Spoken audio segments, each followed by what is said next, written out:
There we go. So that means that this will be available to view on our YouTube channel shortly after today's meeting.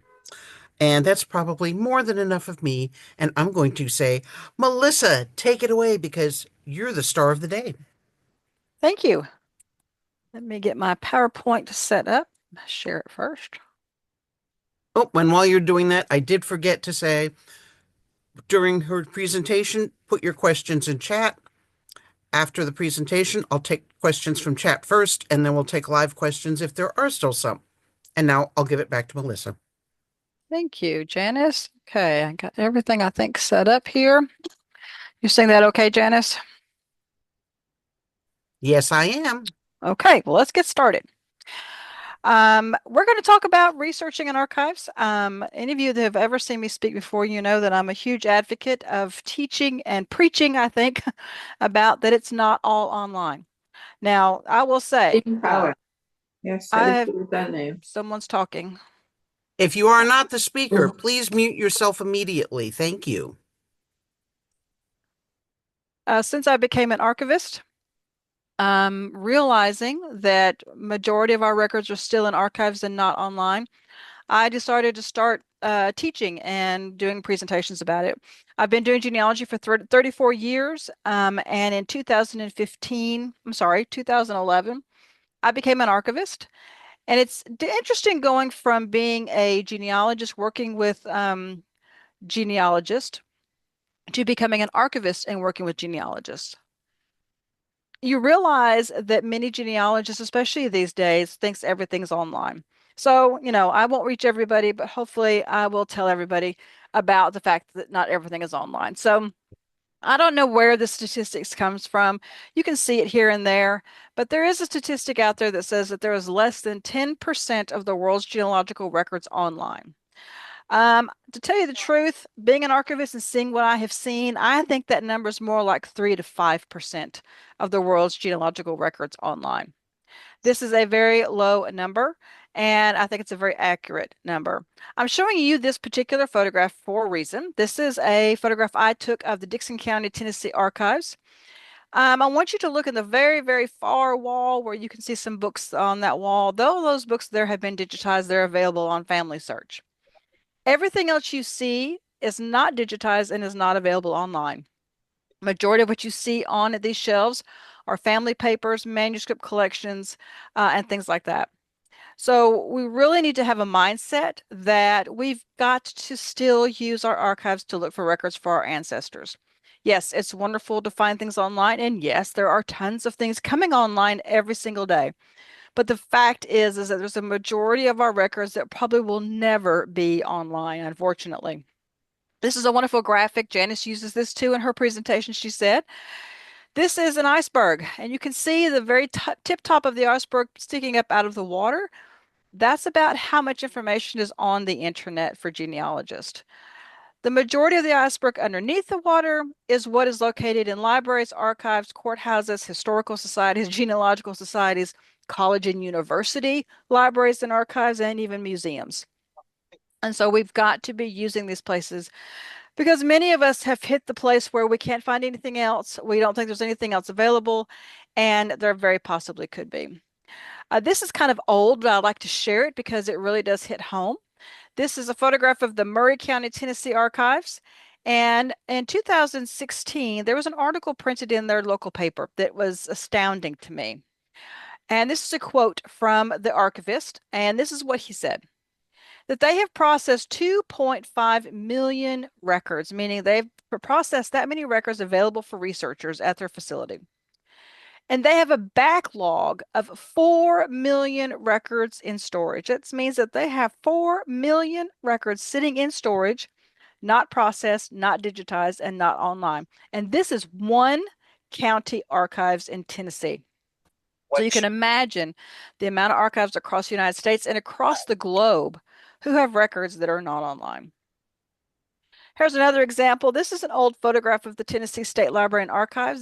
Was my home away from home. We have a new Tennessee State Library and Archives building now, but this is where I did a tremendous amount of research for my clients, for myself. This is where I went back to school to become an archivist, so it means a lot to me. But this particular photograph was taken, or taken about 1953 or so, just after this building was built. And I have red arrows pointing to the top of this building. When I was attending the Archives Institute to become an archivist, they asked us one day if we would like to take a tour of the Tennessee Supreme Court records. They have Tennessee Supreme Court records dating back to the founding of Tennessee, which was in 1796, all the way up to today. And majority of them are located on this top floor. They're not all located up there. They actually have another building filled with records. So we get on an elevator, we go to the top floor, and when we step off the elevator, as far as our eyes could see, were nothing but shelves full of boxes full of the Tennessee Supreme Court records. And so looking at buildings, you never know if they're absolutely filled with records. I actually got to work with some of the Tennessee Supreme Court records. We got to get them ready for researchers, process them. Amazing records. If you have Tennessee ancestors, I will tell you a little bit about this. This is a multi-year program. They are processing these records and putting the index on their website. And if you find something in the index, you can request copies. So I have done it several times and it works very well. So the online myth, let's talk about that. It's something we really need to get out of our minds. We're living in a time where huge amounts of genealogical records are coming online. They really are. And it's very exciting. But we cannot get lulled into the myth that it's all online.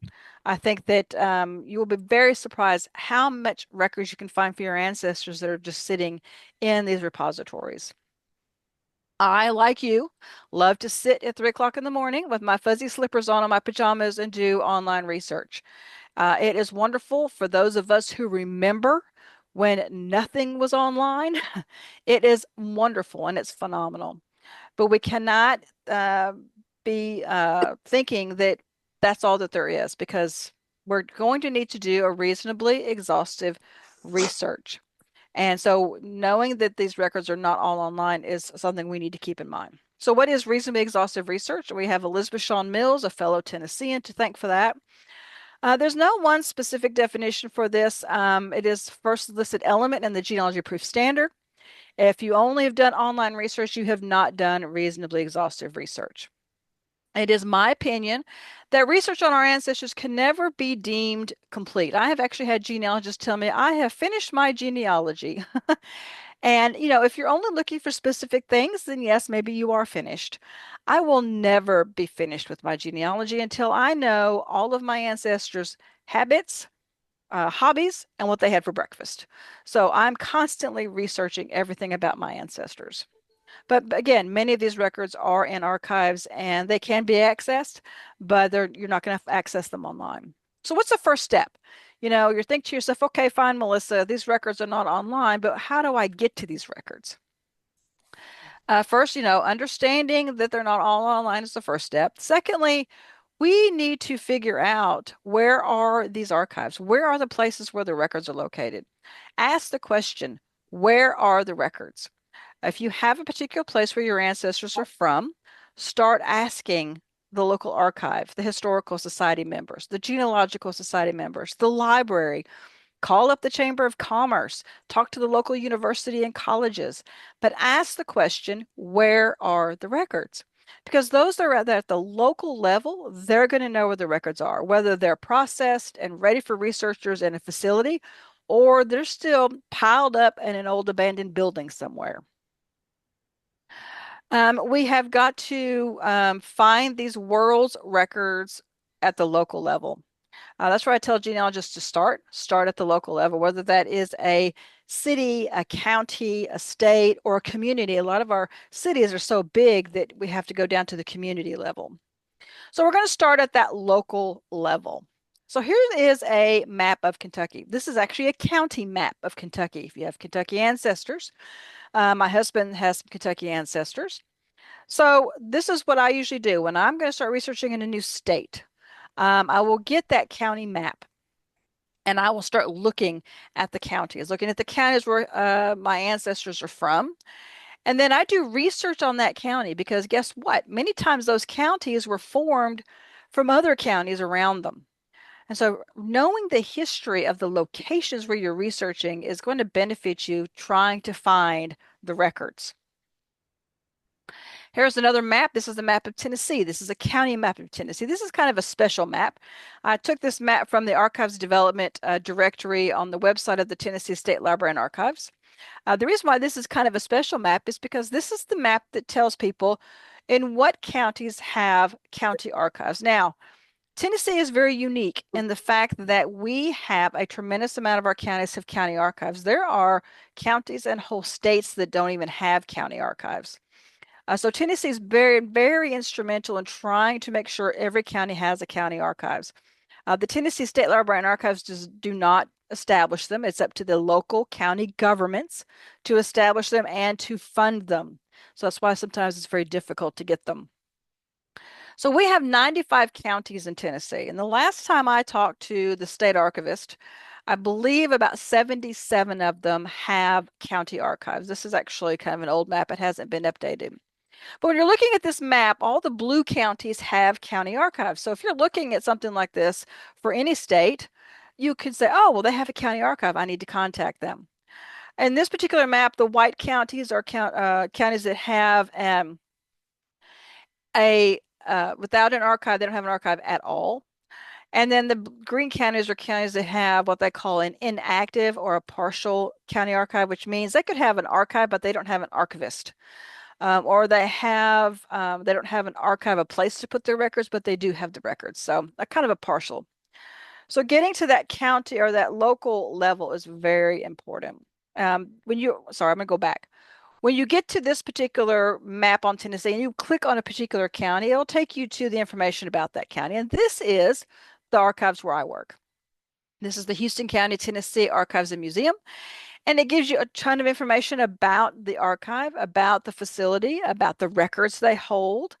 It has there the address, the mailing address, phone number, email address, who to contact, the days and hours of operation. And then at the bottom there says physical holdings. It gives you a brief list. This is not everything of some of the records that they actually hold. Another place to get this information widely across the United States and in other countries is US GenWeb and the Family History Research Wiki. These are two great websites that I would recommend to you. They have this information by city, county, and state.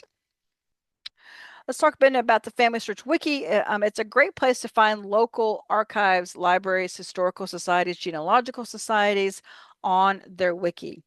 Just click on the search button, drop-down menu will appear, and then click on the wiki when you're on Family Search. So in that search bar, you're going to put the name of the city, the name of the county, or the name of the state that you want to find a place where there's records. And so each location page that you go to is going to give you references for these repositories, hopefully links to their websites or their social media pages so you can contact them, and other local information. So here is that Family Search Wiki, and the search bar is right there. You're going to hit that. And then, and then when you get there, you can search for an archive, a library, a historical society. You know, historical society and genealogical societies, if they have a building with records in them, they are a type of archive. My local historical society does not have a building. We do not have records. We're just a group, a wonderful group that meets once a month and has a speaker. We are aging. I'm actually the youngest one in my historical society, and I'm just turned 56 years old. So the next person I think is up in their 60s, almost 70s. Again, a lot of our historical and genealogical societies are aging. However, historical and genealogical society members are extremely knowledgeable about their local cities, counties, and the records that they have. So talk to them. So each location page is going to give you references and links to those repositories' websites, hopefully maybe some other social media pages where you can find the records. This is actually a photograph of the Houston County Courthouse. The archives where I work is actually in the basement. They always put archives in the basement. And so I've got a red arrow there kind of showing you, we have 3 different rooms that we operate out of in the basement, including we have a records vault that was built with the courthouse in the 1950s. So we're very fortunate to have that much space. So the US GenWeb project, many of you have been doing genealogy for a long time will know this project will know this website. Maybe you haven't visited it in a long time, but it's still around and it's still going strong. It is completely and totally operated by volunteers. And it's a great place to find references and information. Again, when you go to the website, you can click a map. There's a map of the United States, and it's clickable. So whatever state you want to find information on, click on it on this map. For instance, here is Florida. When you click it on the map, you're going to get this particular photograph. It is a county divided Florida. Again, helping you to find that particular county you're looking for. Also, the US Gen Web, they're going to have individual pages for each county within each state. And believe it or not, and volunteers are the ones who operate all of these websites. I operate 2 counties in Tennessee, which means we put information on there. We make sure that everything is on there is working. And so you're going to also get information on these pages for county archives, historical and genealogical societies, government record sources where you can find, and all other types of references where you can find records. So if you haven't used US Gen Web in a long time, I would encourage you to go back and look to see what has been added, what is there, because it's still going strong. Another place is Cindy's List. Many of you may not have ever used Cindy's List, and if you haven't, I would encourage you to use it. For those of us who've been using it for years, we know that Cindy is actually a real person. And she has operated this particular website for well over 20 years. And it is a treasure trove of resources for the genealogist. When you get on her website, you're going to see tons of resources, repositories, and places to find records. She categorizes and cross-references her index. These indexes are arranged by location. Like within a state, she'll even break that down into counties and what is available. So it's also a great place to find local archives. Again, remember, the place of the building may not have the word archive on it, or may their name of whatever they are may not have the word archive in it, but if they have records that they are have in the building, making them available to researchers, they are an archive. So archives are literally everywhere. Again, those historical and genealogical societies, libraries, and do not forget university and colleges. They have libraries and archives right on their campuses. And we as individuals, even though we may not be going to college there, we can access those things. And there are family records located at these libraries and archives on these campuses. Many people don't think about that being the case, but think about these libraries and universities. They are part of the community. And many times the records that they have, when back in the day, they had no place for them to go. There was no other archive. There was no place. So a lot of these universities and colleges took these records in. A lot of our university and colleges, libraries and archives have diaries. They have scrapbooks. They have old letters. They have photographs, just like you find in any other type of archive. So Cindy actually adds to her database almost daily. So come back often and look to see what she's added that's been new into the areas where you're researching. So before you get in that car, before you get in that airplane, there's some things you really need to think about. You need to think about several things before you just jump in and go. I like to use these particular photographs. They're from my husband's family. The people there on the left are his grandparents on his dad's side. I love that photograph because they weren't mobsters, but they kind of look like mobsters to me with that car and his hat. And then that's his dad. His dad was an accomplished pilot there, and he's with one of his planes. But don't just get in your car and drive, or get in a plane and go to a place, because there's a lot of footwork you need to do before you do that. You need to contact the repository you're wanting to do research in. This is a step I cannot emphasize enough. Believe me, if you show up on their doorstep, you may find that they're closed for various reasons. Maybe they're getting the carpets cleaned that day. Even though their website says they're open, they are closed. Maybe they're all volunteer and none of the volunteers could show up that day. So you need to make sure and talk to these facilities before you actually visit them.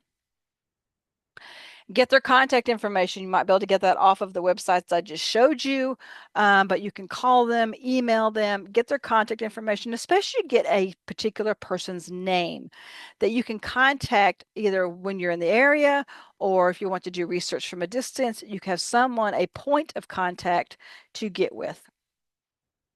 So call or email them, especially about their days and hours of operation. Now, I have genealogists that will say, well, I looked on their website and they're supposed to be open.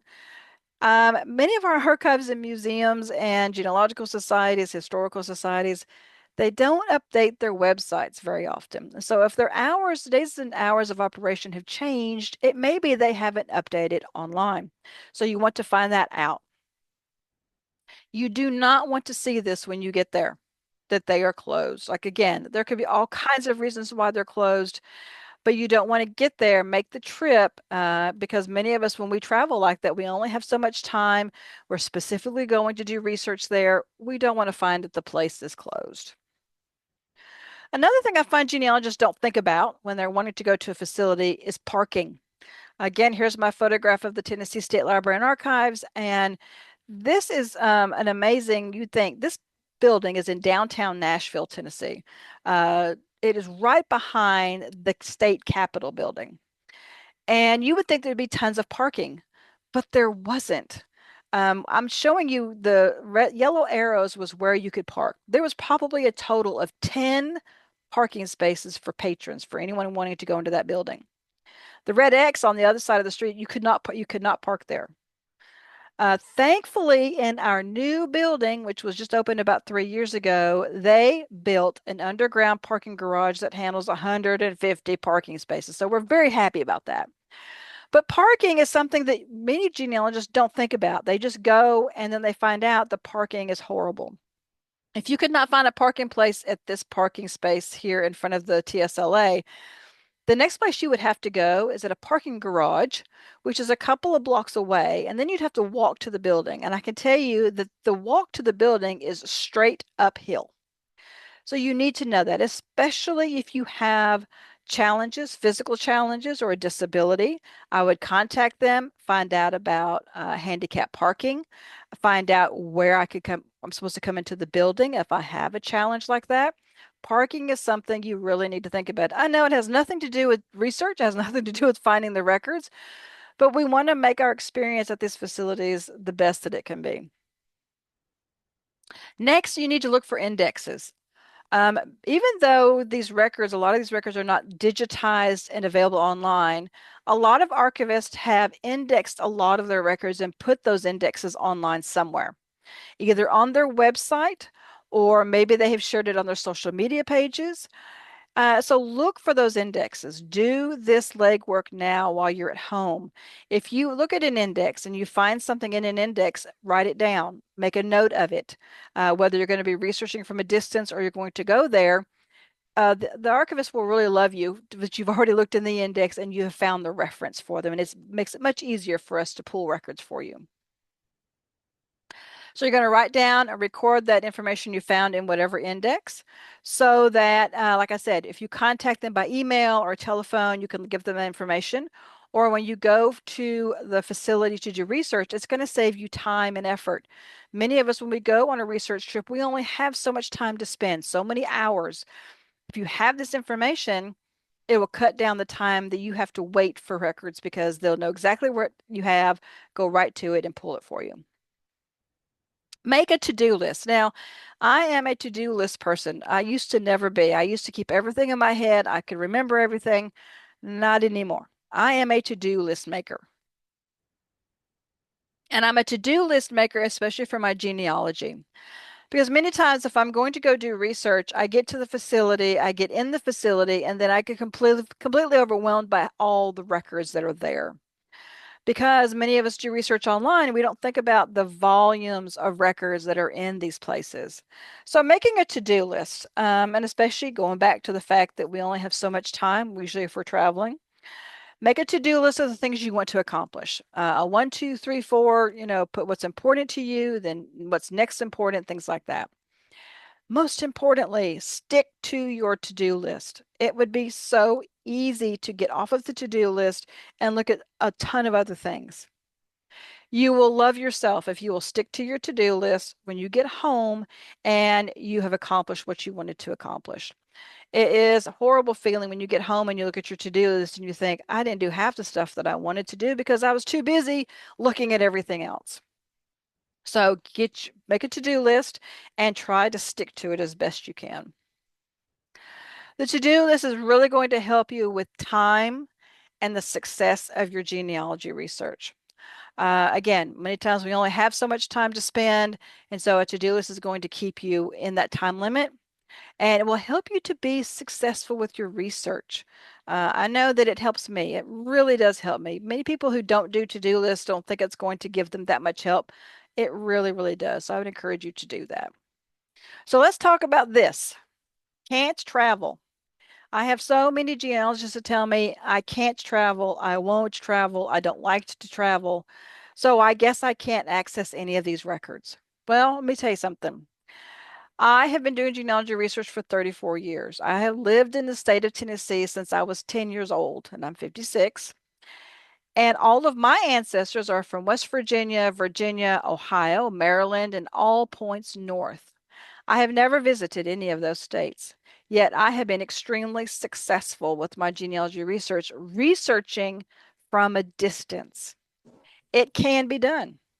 It takes a little more patience. It takes a little more time waiting on things, but you can do it. And so I would encourage you that if you can't travel, you don't like to travel, I don't like to travel at all. And so you can do it. So don't let that deter you from getting research completed. You can reach out from home. Used to 34 years ago, it wasn't quite as easy to do, but today it is a lot easier, especially since COVID. During COVID, many of our archives were closed, obviously, with everything else.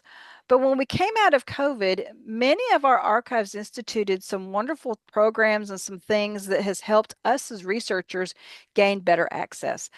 Believe it or not, archivists really liked the fact that they didn't have a lot of researchers coming in and they could get a lot of work done during COVID. So now they have kept their facilities either on an appointment basis or they would much rather work with people by email or by telephone.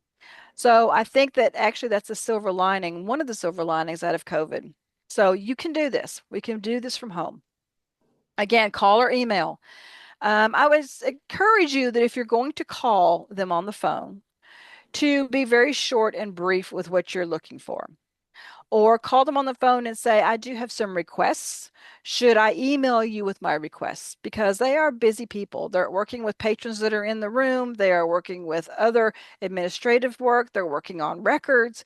And so their phone calls, whether they want to take them, you might ask them, would it be better if I sent you my requests by email? And they'll guide you. But most importantly, get a name of someone because you're probably going to contact them again and you want to have that point of contact. And most importantly, I cannot emphasize this one enough as well, be specific with your requests. If you contact them by phone and you start with your genealogy history from day one until today, they won't hang up on you, but they're not going to listen to you. Once you start that 3-hour speech about your family history, they honestly do not want to hear it. It's not that they don't want to be helpful, but that's not what they need to help you. So I want you to be specific with your research request. Be very short, brief, and specific. You will get much better results. Now, if you're emailing them and you have a very, very long email explaining your entire family history, I will be very shocked if you get a response. And if you get a response, it will be something like, be more specific. So why not be specific in the beginning and it will be much more successful. Do not ask for everything for whatever surname you're researching, the Smith family. When we get those kinds of questions, that really does fall on deaf ears. We just set it aside. We'll say, okay, I'll deal with that later. We don't want that to happen. We want archivists, historical society members, genealogical society members, whoever is receiving our request to look at our request and go, oh, I know where that information is, or I know what record source that's in. I can go look that up. If you ask for everything for the Smith family or for the Barker family or for whatever family, you're not going to get it. So be specific. So more specific you are with your requests, the much better the staff can help you find what you're looking for. And this is probably the number one advice I give to genealogists when they're researching in archives. You're going to have to be patient, especially if you're doing distance research. You're going to have to, you send that email in, you've made your request, or you've made that phone call and you've made that request. It's going to take some time. You are not the only researcher that they're handling or talking with or dealing with. So you need to have some patience. People say, well, how long do I wait? My rule of thumb for my own research is if I have emailed them or I have made a phone call and requested records, I give it 2 weeks. After 2 weeks, I will email or phone again and say, could I get an update on my request? And then I wait another 2 weeks. My husband says I'm a very patient person, and maybe I am, but I give them the benefit of the doubt of the fact that they have a lot that they have to do on a daily basis, and that my request is probably the 10th or the 100th request that they have received. So try to be patient with the staff. They receive many requests on a daily basis. And guess what? Many of our archivists are working by themselves, like myself. I work in a small county archive and I work by myself. Many of the people that are working in our archives are volunteers. They don't get paid to do this. They are there doing volunteer work like these two here. These are a couple of volunteers that have worked in my archives. And they only can do so much. They are only there to volunteer. So, and they're only, some archives are only open certain days or a certain amount of days.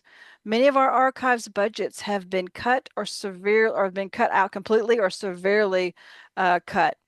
So they have less staff and they have less people that can help you. So you've got to be patient.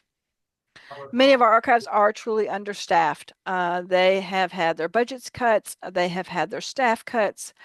And so they are working on a shoestring budget and not very many staff members. Like I said, and a lot of our archives work by volunteers. Those volunteers are the backbone of many of our archives. Again, I am a paid archivist from my county, so I get paid to work. I work full time. We're open Monday through Friday. But I've had volunteers in the past that have come in. This is one of my very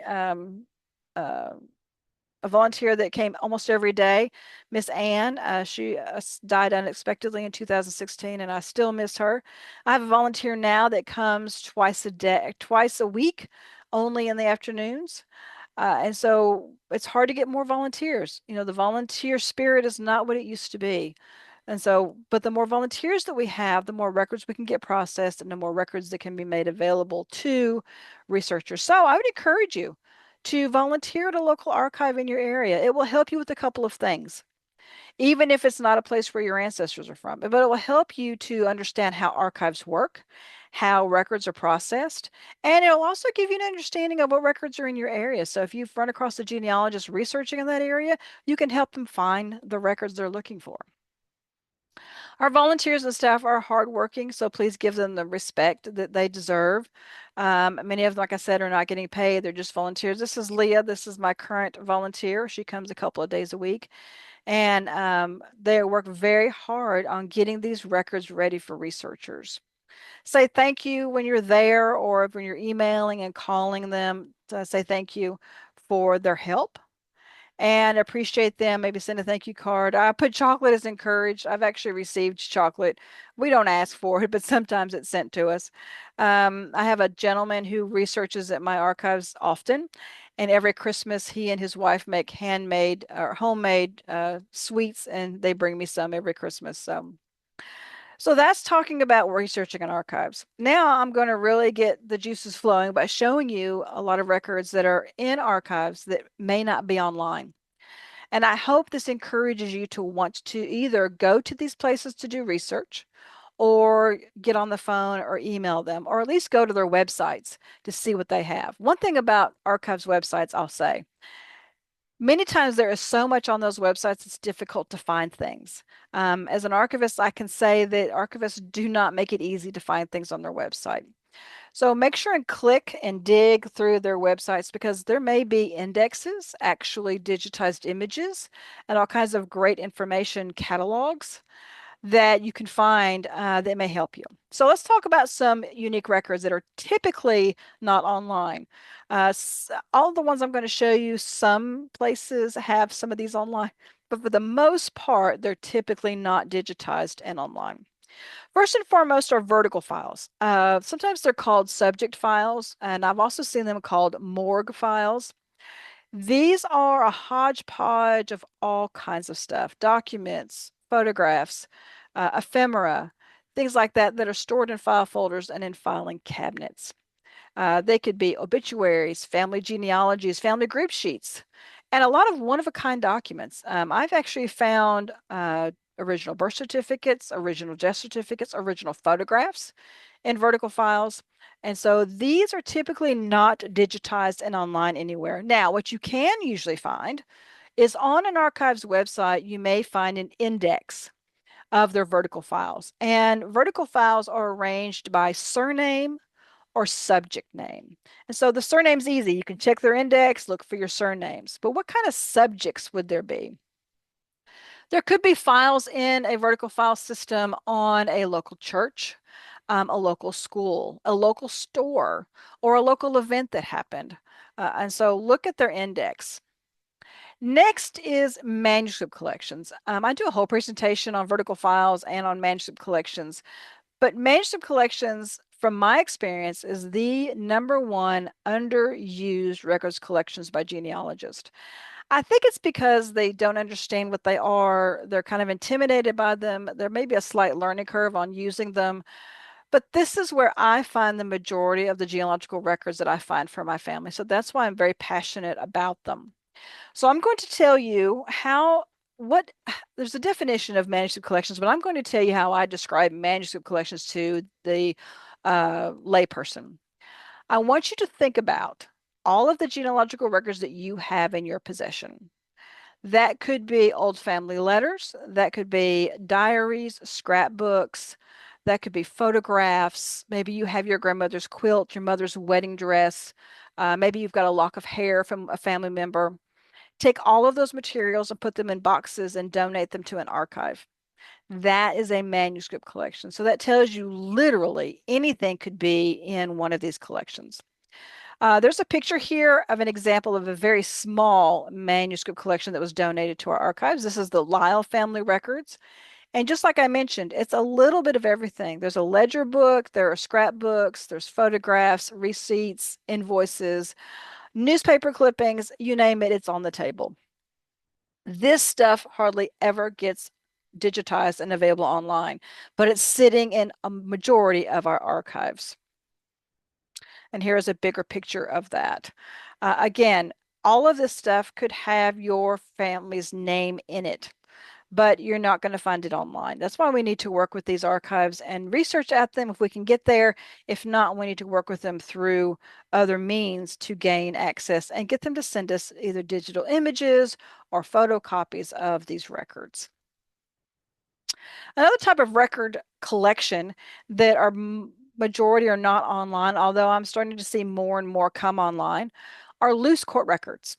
So what are loose court records? Loose court records are the accompanying papers or working papers of a court case that is in addition to what you find in the bound volume. Now, majority of probably have worked in bound volumes of court records. Those are those big, heavy docket books, minute books like that. And you can look in there and you can find the case, whether it's a criminal case, a civil case, in there.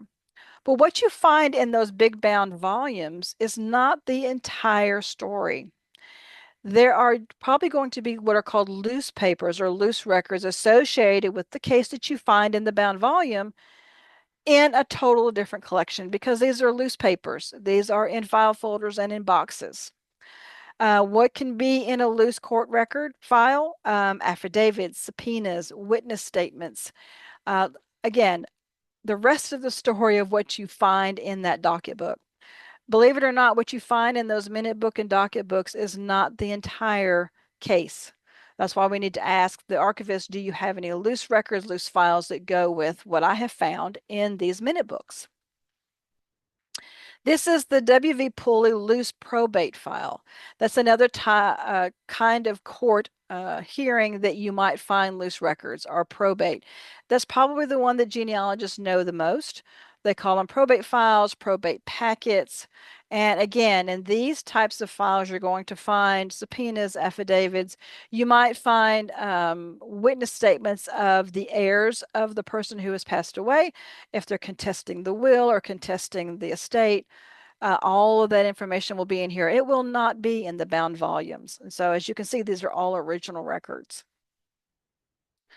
Next are scrapbooks. While you can find some digitized scrapbooks on some archives websites, the majority of them are not, and they are still sitting in archives. Scrapbooks are one of my absolute favorite things to do research in because they're kind of like time capsules. You don't know what you're going to find in them until you actually open them.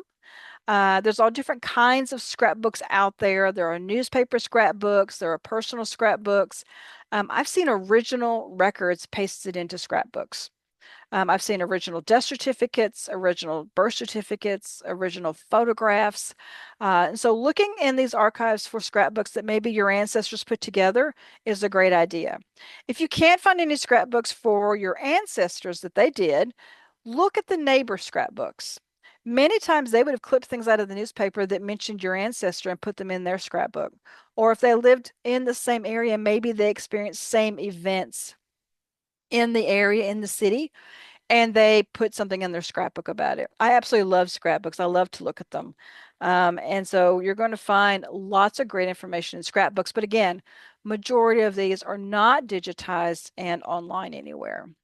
Here is a bigger one. This is some newspaper scrapbooks, clippings that people just clip stuff out of the newspaper. And then I have genealogists that will say, but I can access the entire newspaper online. Well, I don't know about you, but there have been times in the past that I've been looking for a particular issue of the newspaper, and I'm on microfilm or I'm on an online database, and I get to where that newspaper should be, and it's not there. The original wasn't saved, which means it didn't get microfilmed, it didn't get digitized. I can only hope that someone clipped things out of that paper and put it in their scrapbook. Oral histories. Have you ever been looked for oral histories for your ancestors at a local archive? Well, you should be. Many local archives, but especially genealogical societies and historical societies have had oral history projects in the past. I know that my little historical society has done two or three. They actually interviewed all of the surviving World War II veterans back in the 1990s, and we still have all of those. These are on DVD. They actually video and recorded them audibly. We also sat down with many of the older citizens in our community and just had them talk about what they could remember about our area, about growing up here. So look for these oral histories. You're going to find them either in a DVD format, audio, hopefully they've been transcribed to digital, or you may find just a transcription of an oral history in paper form. These, again, majority of them are not online anywhere, but talk to the archives about if they have any oral histories from the local community. You might be surprised to find one that your ancestor did or somebody in that particular family did, but you might be able to find some talking about a particular school that your ancestor went to, or a church, or a major event that happened in the community.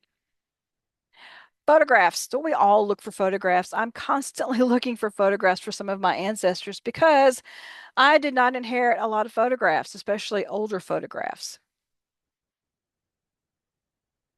One thing that almost all archives have are photographs. I will say that photographs is probably the number one collection that gets digitized first. And so if you're going to an archives website, you're probably going to find digitized photographs. However, not all of them are digitized and online. So we need to be talking to them about what photographs they have. And these should be organized by surname or subject name. Many of them are going to be included in manuscript collections. Some will be in vertical files. I've also seen some archives take all of their photographs and put them in a photograph collection. So I just need to talk to them about how they have their photographs. And one interesting aspect of photographs I would encourage you to ask about. Ask about their unidentified photographs. We all have them because as photographs are donated to archives, Hardly any of them have anything written on them of who they are, where the place is, what the event was, and we have very large files of unidentified photographs. So if you have photographs of your ancestors, compare them to what is in an archives. Maybe you can help them identify some of their unidentified photographs. And we would be so grateful. Because, like I said, many of us have very large files and collections of unidentified photographs. And so, like I said, some of these you'll be able to find online, but the majority of them, because many of us have a lot of them, are still going to be found at an archives building. Maps. If you're like me, you'd like to use maps for your genealogy research. I consider myself directionally challenged. I cannot read a map, but I try to use them when I'm trying to locate my ancestors' property, where they lived, where they moved to, things like that. Archives have maps. They usually have a lot of maps. They have blueprints and maps and plat maps and road maps and things like that, but yet they're not digitized and online. These are just a couple of photographs of some of the maps that we have in our archives.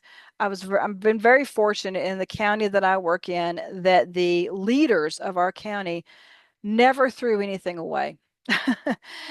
We have had to go through so much stuff, which is fantastic. And so we're very fortunate that way. But again, maps, they come in all shapes and sizes, all kinds of different kinds of maps. But if you are really stuck on trying to find property for your ancestor, these maps can be a huge help to you. Again, majority of them are not digitized and available online because a lot of them are so big that they don't have the digital equipment to digitize them. This is one of my favorite maps. It's a hand-drawn map. We live in a community where the Tennessee Valley Authority back in the 1940s actually flooded part of our county, wiped it pretty much off the map to create Kentucky Lake, which was part of the TVA or Tennessee Valley Authority system. And so this map was drawn by a lady who lived in that community before it was flooded. And she drew this showing where all the houses were, where the hotel was, where the railroad was before it was flooded. And so that blue arrow I'm showing you from there to the left is completely underwater today. And then from there to the right is still, you can still see go down there and see it. So this is a very unique map and something that we really like in our archives. Next is ledger books, and these could literally hold anything. I love ledger books because they're unique. Ledger books could be store ledger books, lumberyard, doctor's ledgers, school ledgers, and these could list your ancestors. The majority of these are not digitized and online. They may be in an index, they may be in a catalog on the website, but they're not digitized and online. And a lot of these are not index themselves. And so it's something you're going to have to look through. The ones that you see here, these are Sunday school ledgers for the Campground Cumberland Presbyterian Church. Again, they're not indexed, but they include list of those who went to the Sunday school. When they were there, when did they leave the church, if they left the church, their attendance and things like that. So these ledger books are things that a lot of genealogists don't even know that they exist, but they're another great resource for finding information for our ancestors. I'm going to give you a little bit of a wake-up call when it comes to records. Many of genealogists will say, well, I've looked everywhere, I've looked at everything, I'm done with my genealogy. You are never done with your genealogy, and you've not looked everywhere. Because as I am speaking and you are sitting there, there are records sitting in people's attics, basements, closets, drawers, abandoned buildings that haven't even been discovered yet. Majority of what gets donated to my archives of when family members pass away and their family members start going through their house and they bring me boxes of stuff and they say, do you want this?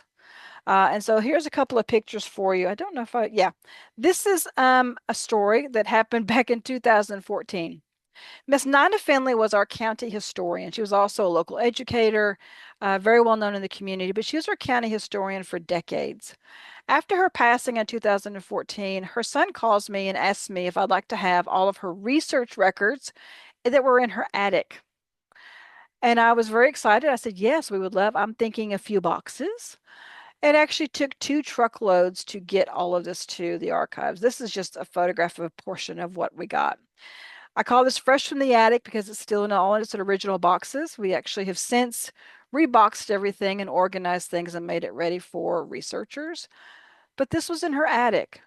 Now it's in our archives where people can actually do research. Again, there are things in people's attics right now that contain information about your ancestor. This is a story. Being a county archive, I am responsible for all of the county department's records. So when the highway department decided they were moving out of their old building into a new building, I had to help them with their records. These records were stored up in a loft area. There were no stairs to get there, so I'm surprised that they've stored anything up there. They've been up there for decades. And so they got a piece of equipment and started getting all these records down for me because I was not going to go up there and look at them.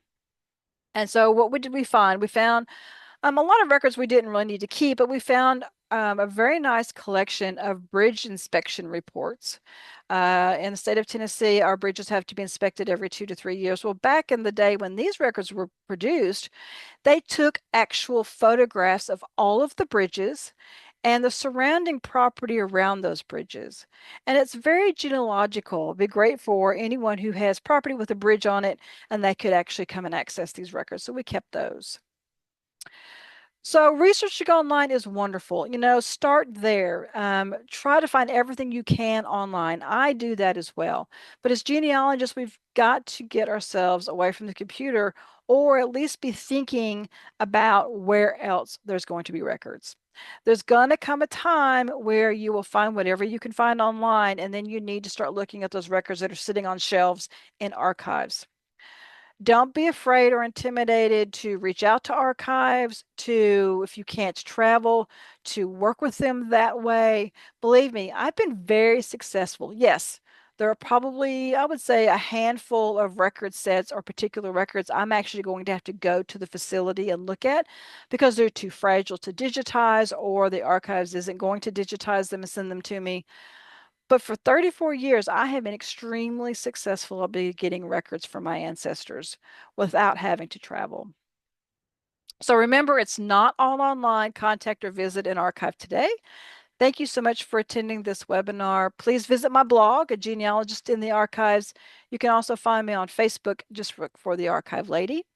And email me. This is my email address. The email address that is on the handout is incorrect. About a month ago, my email was hacked, so I can no longer access it. So I'm going to leave this up for just a second, if that's okay with Janice. Please write down this email if you would like to email me. So with that, I'm going to turn it over to Janice to see if we have any questions. Well, it's definitely okay with me to leave that up there for a little bit. We have had some questions. Now I got to go all the way back. There was one way at the beginning. Where did it go? Yeah. Ba-ba-da. Oh, yeah, I called you a piker for only having researched for 34 years.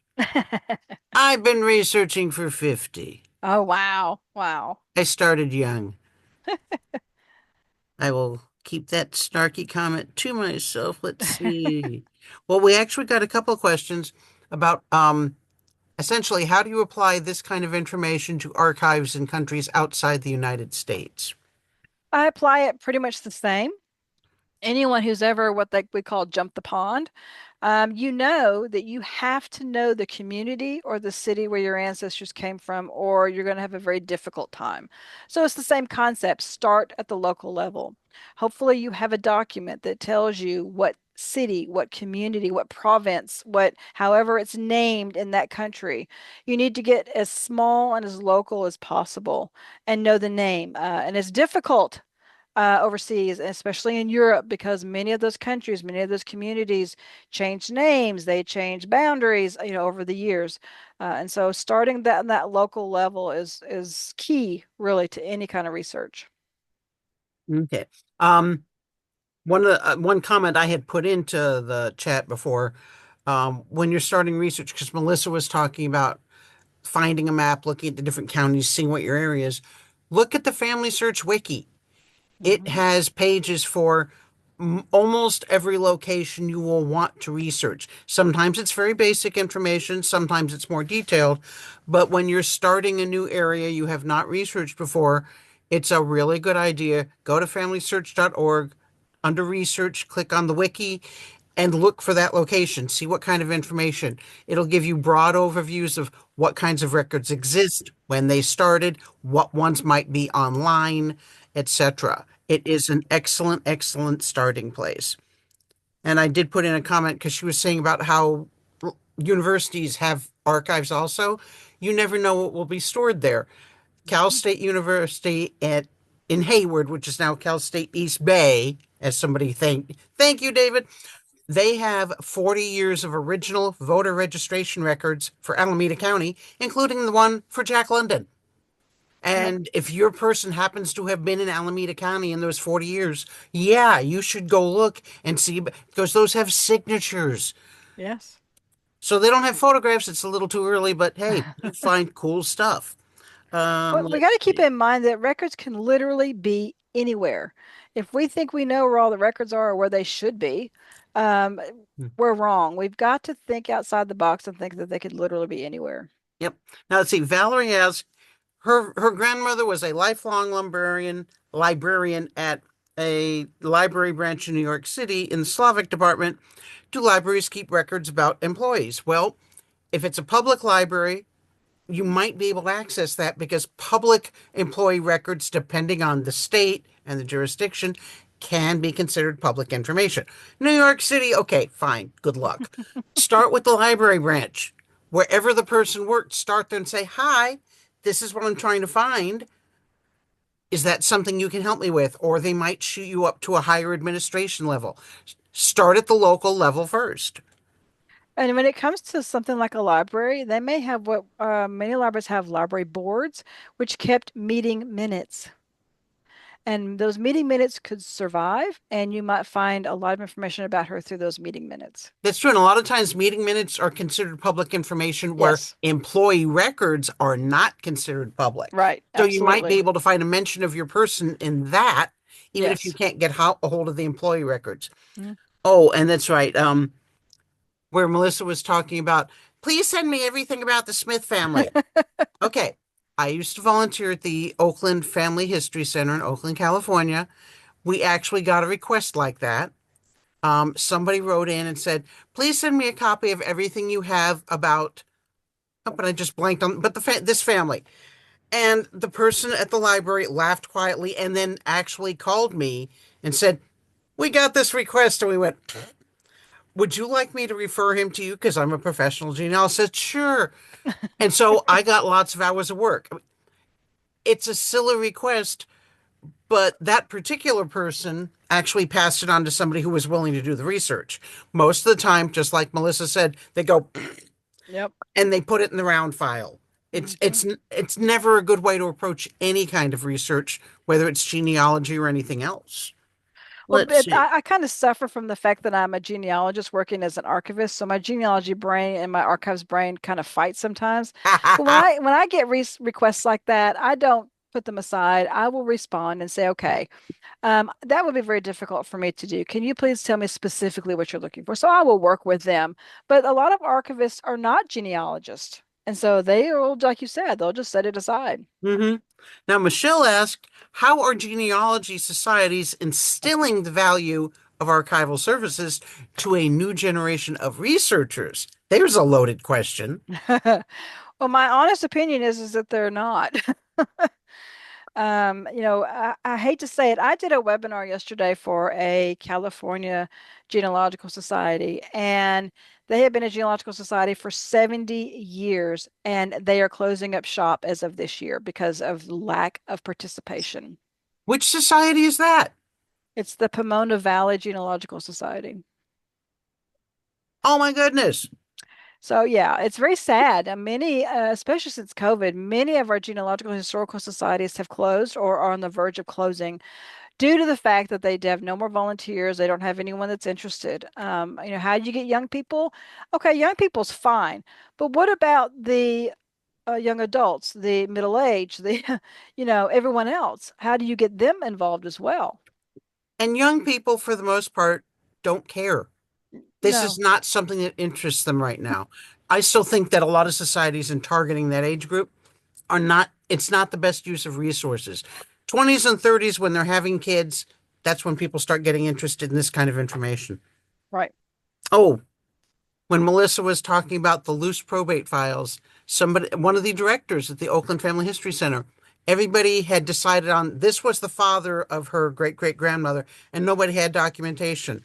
She went to the family history library, and in the loose probate file for that particular county, she found a statement from her great great grandmother.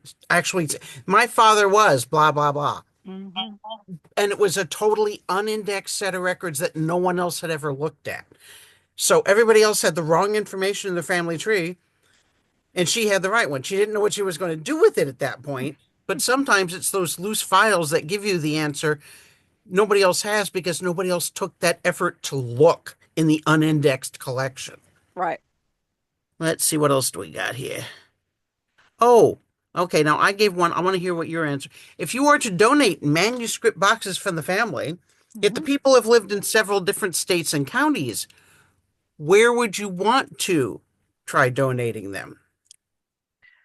Well, I would say that I would have to go through those boxes and try to piece out and give to the areas that they belong to. But I will also say this, majority of our archives are full.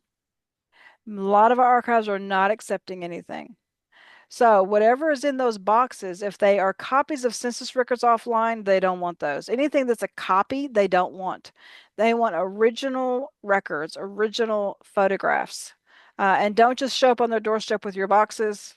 Call them, talk to them, ask them, do you even take this? Because they'll tell you what they do take, what they don't take. Some of our archives now are asking for only digital records. In other words, they want the donor to get them digitized first and give them the digital version. So talk to the places, don't just show up with the boxes. Okay, let's see. Okay, and what somebody asked, and I kind of alluded to this with an earlier question. How is the information that you've been sharing today helpful for the majority of Jews whose family trees stop somewhere in Europe? I'll say the same thing that I said in my presentation. There are still records out there. It may not seem like that there are, especially in that situation, but there are Holocaust records becoming available all the time. There are Jewish records, as well as any other ethnicity, becoming available. When I say becoming available, they're being found in people's homes. They're being found in buildings that haven't been stepped into for 40, 50 years. They're being found in basements of government buildings. And so don't ever give up hope that those records will be found and archived. Um, Now Adele asked, is it necessary to make a FOIA request? That's in great measure going to depend on where the records are that you're talking about trying to get a copy of And and when and the what what the records they policies are, are at yeah. that location. Sure. Yeah, you need to. One of the things I encourage genealogists to do is another part of my job as a county archivist is I'm also our county records manager. In other words, I handle all of the FOIA requests that are made as well. State of Tennessee, if you don't know, is a sunshine state. Almost everything that is produced at a government level is open to the public. And so, but in other states are not that way. So I would encourage you to do your homework. Start at the state level, read their retention schedules, read their public records laws and things like that, so you'll know what's available and what you would need to do a FOIA request for. And that actually was the end of questions in chat, but Jeanette has her hand raised. Hi there. Great talk and thank you. And I wondered if I could perhaps, as somebody across the pond, try and help with some of the answer about where and how to find records for people on my side of the pond. Sure. Because across Europe, there are lots and lots of people doing genealogy, and there are a whole heap of Jewish genealogical societies all over the place, this side of the pond as well. And then, of course, there is the wonderful Jewish Gen, where you post there, and it's a way of finding records from a place to help you narrow down to a more specific place. And people like me working as a professional genealogist, we help people all the time narrow down to the exact place where you need to go. And then perhaps you need to pay somebody to go to the local archive if you can't get to the specific archive. And that would apply to us professionals as well. I'm here in the UK, but I can't always get to go to Germany where I need to go. So I might need to pay somebody on the ground locally in Germany to go to an archive to look at a specific file or to find something. But that's how genealogy is. Not all genealogy is free, but it is possible to narrow down into archives to do more specific research. Even if you're your side of the pond, we can help find things this side of the pond. Sorry to tread on your presentation. No, no, that's wonderful. It's very helpful information. Thank you, Jeanette. Let's see. Yeah. Oh, where'd that go? Okay. That is all the questions I have seen in chat, and Jeanette was the only hand raised. Does anybody else have questions? You can type it in chat. You can raise your virtual hand. Melissa loves answering questions. She's like me. Anybody else? Any takers? Do we let her have the rest of her Sunday back? Well, it certainly seems as nobody's got any questions left at this time. Melissa, why don't you type your correct email address in chat again, so that people can get one more chance for that, and I'll put the hand out because I want everybody to make sure that you can get that. And thank you all for coming. Our next meeting, let's see. I know I have it handy on this little piece of paper. Will be February 2nd. And Milton, I don't know how Milton pronounces his last name, if it's Koch or Koch, but he's going to be talking about his family history, starting in Galicia and going through several countries until they end up in the United States, and his pathway to finding the records on how all of those people traveled over time. 23andMe, is it helpful? Well, it depends for varying definitions of the word helpful. Any DNA test can be helpful if there are people in the database who match you. One disadvantage of 23andMe is because their primary focus from the beginning has been on health information. A lot of people take the test there strictly for the health information and have no interest in genealogy. So a lot of people you might match will never respond to your inquiries because that's not why they joined 23andMe in the first place. Specifically for genealogy purposes, I would say family tree DNA, especially for Jewish, is one of the best. It was designed by a genealogist for genealogists. It was targeted heavily toward the Jewish community because Bennett is Jewish. Yeah, you're going to find a lot of people. What is it? Jennifer Mendelssohn's. No, you do not have 7,000 first cousins. Okay. You're going to find a lot of people you match who you can't really figure out how you match because of the fact of we have endogamy. But people who are there because they're interested in genealogy. Ancestry has the biggest database, but a lot of people do that just to get their pie chart, even though the pie chart is the least valuable piece of information because it's, as Judy Russell says, cocktail party conversation. I call it smoke and mirrors. MyHeritage, a lot of people are in there specifically for genealogy. So that's another good one from that perspective. So I hope that's helpful. You also might just look around. There are lots of people who give DNA talks, especially aimed at beginners. You might try signing up for a couple of them and see what kind of information they give you that is helpful also. And I think Melissa actually went away. She took the rest of her Sunday. In that case, I'm going to say bye, everybody. Thank you for coming. Hope to see you at a future meeting. It was so nice to see several of you whose faces I recognize. And the recording will be on our YouTube channel within the next week. Thank you very much. You're welcome. Thanks. Bye.